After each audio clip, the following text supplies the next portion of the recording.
Hi friends, जोहार। Study point जे4 में आपका स्वागत है। आशा करता हूँ आप सभी मस्त होंगे और आपकी तैयारी भी मस्त चल रही होगी। आज मैं झारखंड पुलिस का हिंदी पेपर 2 का प्रैक्टिस सेट 12 का पार्ट 1 बताने वाला हूँ। ऑलरेडी मैंने 11 सेट करा चुका हूँ। अगर आपने नहीं देखा है तो यूट्यूब के प्लेलिस्ट में जाकर देख सकते हैं। बिना देर के शुरू करते हैं। क्वेश्चन नंबर 101, ने प्लस एन, नयन, इनमें से कौन सा संधि है?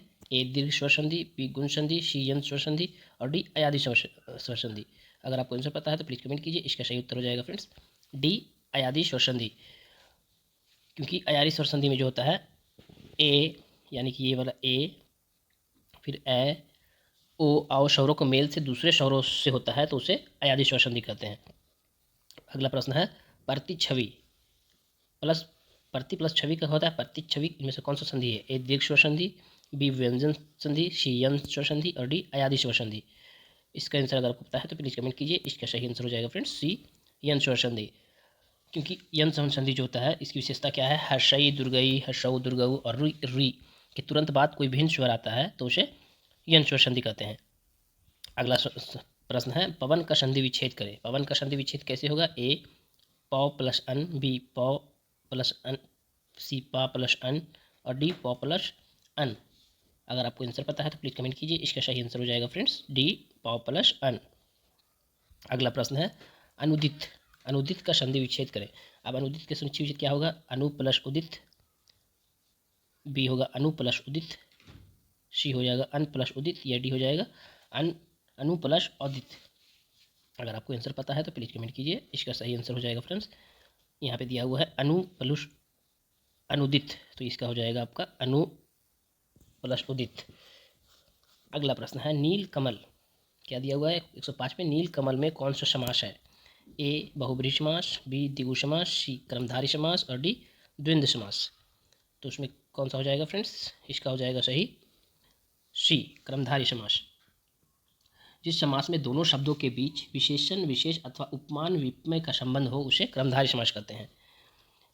अगला प्रश्न है, जैसे कि आप दूसरा में अगर हो तो यहाँ पे जैसे नीलकमल है तो उसमें आप दूसरे में कर सकते हैं परमानंद, परम है जो आनंद आदि, इस तरह का जो सेंटेंस होगा वो आपको कर्मधारय में होगा। अगला क्या दिया हुआ है 106 में, चतुर्भुज, चतुर्भुज में कौन सा समास है?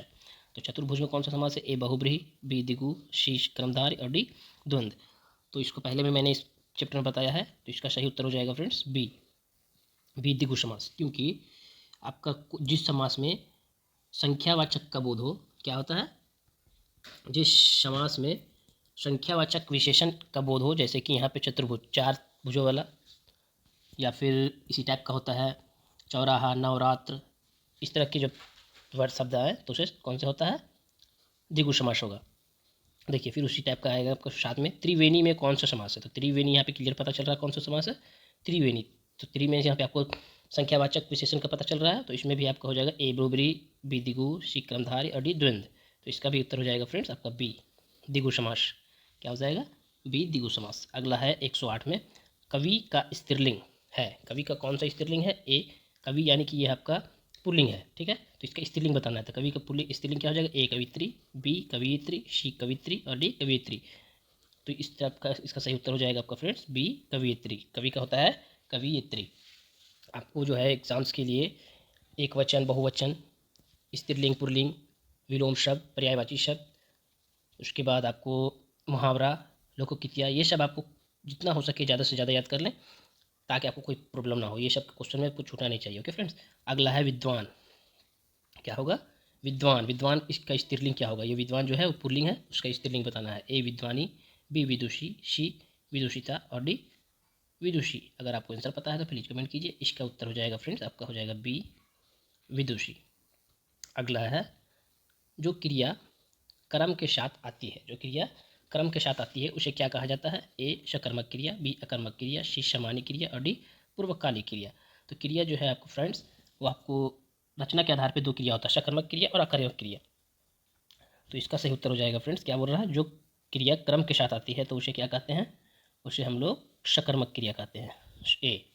अगला है 111 से 15 में, देखिए क्या दिया हुआ है, नीचे दिए गए, सॉरी ऊपर में पहले देख लेते हैं, हाँ वही दिया हुआ 111 से 15, नीचे दिए गए गाधांश के आधार पर निम्नलिखित प्रश्नों का उत्तर दीजिए। यहाँ पे गद्यांश दिया हुआ है, पैसेज दिया है, उसी के आधार पे आपको आंसर देना है। तो चलिए आपको देखते हैं कितना बड़ा है पैसेज। अगर पढ़ पाएंगे तो पढ़ा देंगे, नहीं तो फिर आपको खुद से पढ़ देना। चलिए ज़्यादा बड़ा नहीं है इसलिए पढ़ देता हूँ। क्या दिया हुआ है? भारतीय नारी त्याग, बलिदान, साहस, शक्ति तथा सेवा की सजीव मूर्ति है। किसका है? नारी त्याग बलिदान का सजीव मूर्ति है। जीवन के सुख दुख में छाया छाया की भांति पुरुष के साथ देने का कारण, यह अर्धांगिनी घर की व्यवस्थित होने के कारण, वह लक्ष्मी और श्लाघनीय गुणों के कारण वह देवी कही जाती है। ठीक है। स्वार्थ और भोगलिप्सा को तिलांजलि देकर भारतीय नारी ने आत्म बलिदान के द्वारा समय पर ऐसी ज्योति प्रज्वलित की है कि उसके पुनित प्रकाश में पुरुष ने अपना मार्ग ढूंढा है। उसकी शक्ति के आगे तो यमराज को भी हारना पड़ा। नारी का सम्मान करके ही पुरुष का जीवन कुसुम श्वासित होता है। भारतीय संस्कृति के अनुसार जहाँ नारी का सम्मान होता है वहाँ देवता निवास करते हैं। अब आते हैं प्रश्न में। प्रस्तुत गद्यांश के उचित शीर्षक क्या है? सबसे उचित शीर्षक में क्या है? ए भारतीय नारी, बी नारी की महत्ता, सी नारी और देवी और डी उपयुक्त में से कोई नहीं। तो हम लोगों ने जो कहानी पढ़ा उसमें आपको भारतीय नारी के बारे में बता रहा था, तो इसका आंसर क्या हो जाएगा? ए भारतीय नारी। अगला प्रश्न है भारतीय नारी के गुण। भारतीय नारी के क्या गुण थे? ए त्याग शक्ति, बी बलिदान, सी साहस और सेवा और डी उपयुक्त सभी। तो देखिए यहाँ पे आपको जो हम कहानी में पढ़े उसमें सही सभी पढ़े थे।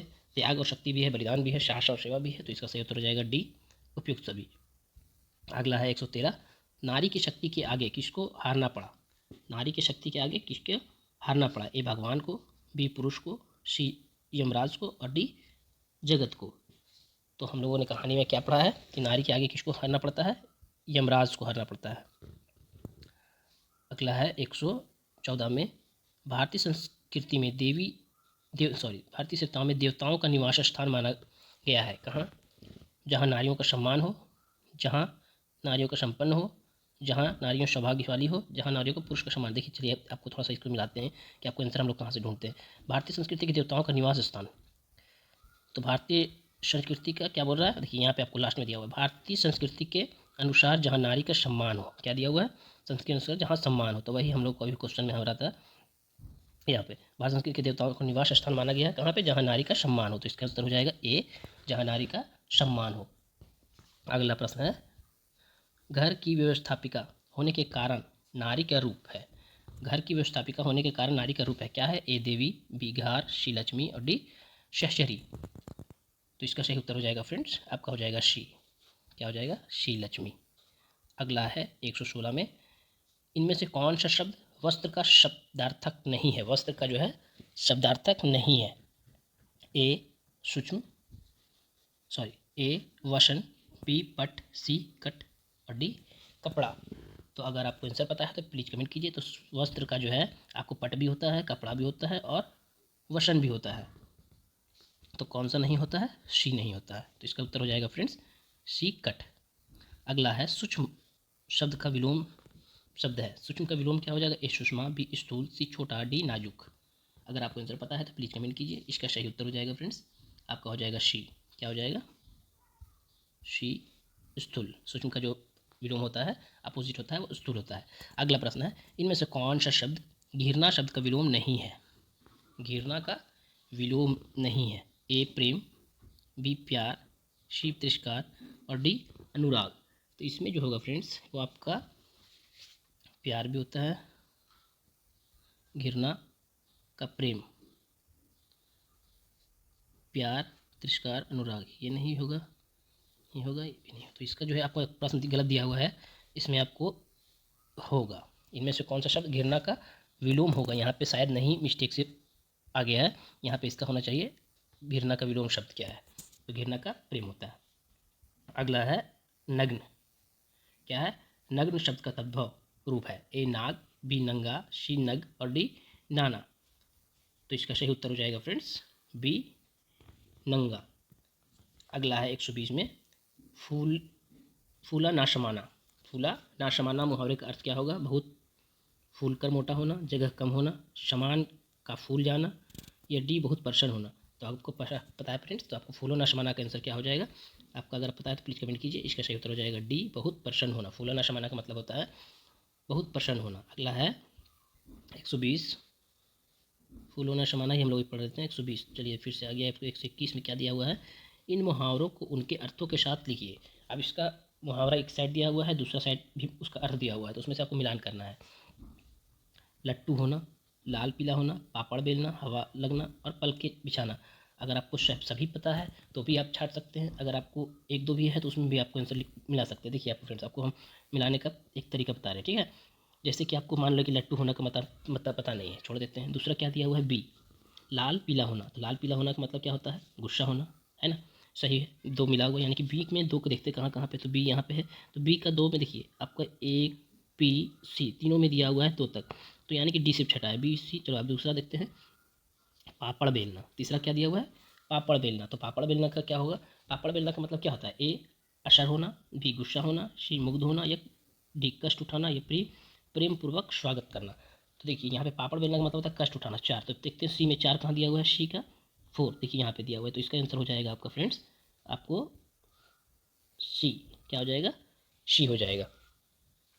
ओके, क्योंकि देखिए लट्टू होना का मीनिंग जो होता है वो आपका होता है, यहाँ पे मैं इस तरह से मिला रहा हूँ। लट्टू होना का मीनिंग होता है मुग्ध होना, तो मुग्ध कहाँ हो जाए, ये हो जाएगा आपका यहाँ। फिर लाल पीना होना का मतलब तो गुस्सा होना आपको हो गया। उसके बाद हो गया आपका पापड़ बेलना, कष्ट करना, कष्ट उठाना हो गया। तो 1 का 3, तो देखिए 1 का 3 में मिला हुआ है। फिर देखिए लाल पीला होना, बी का जो है आपका लाल पीला होना, गुस्सा होना, यहाँ पे आपको सामने वाला है, तो बी का 2 हो गया। पापड़ बेलना, कष्ट उठाना, है ना फ्रेंड। तो आपको इस तरह से आप खुद से भी मिला सकते हैं। अगर आपको 2-3 आंसर भी पता हो तो आपको मिला सकते हैं। मैंने दो, अगर मुझे अपने नहीं पता होता तो दो भी मैंने सुबह का शुरू एक का छोड़ा, दो को भी देखा तो आराम से हो गया। तो लट्टू होना सबको याद नहीं होता, लेकिन ये सब जो वर्ड था, लाल पीला होना, पापड़ बेलना, ये सब सभी को याद रहता है। तो कुछ वर्ड्स होते हैं जो अगर मिलावट में रहेगा तो 2-3 भी अगर याद रहेगा तो आपको मिला सकते हैं इस तरह से।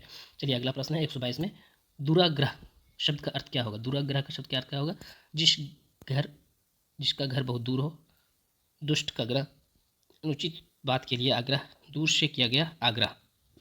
तो दुराग्रह का अर्थ क्या हो जाएगा फ्रेंड्स, आपका हो जाएगा इसका सी, क्या हो जाएगा, सी, अनुचित बात के लिए आग्रह, उसको बोलते हैं दुराग्रह। अगला है, यहाँ पे दिया हुआ है पंडित पंडितायन, चमार का क्या होगा वो आपको बताना है। देखिए पंडित क्या है, मेल है यानी कि पुल्लिंग है, उसका स्त्रीलिंग क्या होता है, पंडितायन होता है। उसी तरह चमार भी आपका पुल्लिंग है, उसका स्त्रीलिंग क्या हो जाएगा, ए चमारायन, बी चमारिन, सी चमारी और डी चमीर। तो इसका सही उत्तर हो जाएगा फ्रेंड्स बी, क्या हो जाएगा, बी चमारिन। पंडित का पंडितायन और चमार का चमारिन होता है। अगला है 124, उसकी मुस्कुराहट जैसी मुस्कुराहट, उसकी मुस्कुराहट जैसी मुस्कुराहट किसी की नहीं, उसकी मुस्कुराहट जैसी मुस्कुराहट किसी की नहीं। इस वाक्य में संज्ञा है, कौन सी संज्ञा है, ए मुस्कुराहट संज्ञा है, या बी उसकी संज्ञा है, नहीं, और डी किसकी। इसमें से चारों में से कौन सी संज्ञा है वो बताना है। तो देखिए सबसे पहले हम लोग कुछ छाटने की कोशिश करते हैं। उसकी, ये तो नहीं होगा, सर्वनाम है। किसी की, ये भी नहीं होगा, नहीं भी नहीं हो तो ये सही होगा, क्योंकि देखिए मुस्कुराहट जो होता है आपका, मुस्कुराहट जो होता है कौन सा संज्ञा होता है, भाववाचक होता है। कौन सा सर्वनाम होता है, भाववाचक संज्ञा होता है, सॉरी संज्ञा, सर्वनाम मैंने बोल दिया, भाववाचक संज्ञा होता है। अगला है, गाड़ी धीरे धीरे स्टेशन पर आ गई, इस वाक्य में क्रिया विशेषण है, कौन सी क्रिया विशेषण है, आ गई, गाड़ी, स्टेशन, धीरे धीरे, इसमें से कौन सा क्रिया विशेषण है। तो इसका सही उत्तर हो जाएगा फ्रेंड्स, आपका हो जाएगा डी, क्या हो जाएगा, डी, धीरे धीरे क्रिया विशेषण। आपको क्या है इसमें से, क्रिया विशेषण है। ओके फ्रेंड्स, अगर आपको इसका पीडीएफ चाहिए तो हमारे टेलीग्राम चैनल ज्वाइन कीजिए, वहाँ पे आपको प्रोवाइड किया जाएगा। अगर आपने पिछले 11 सेट आपने नहीं देखा है तो हमारे प्लेलिस्ट में जाकर देख सकते हैं। मिलते हैं आगे अगले वीडियो में।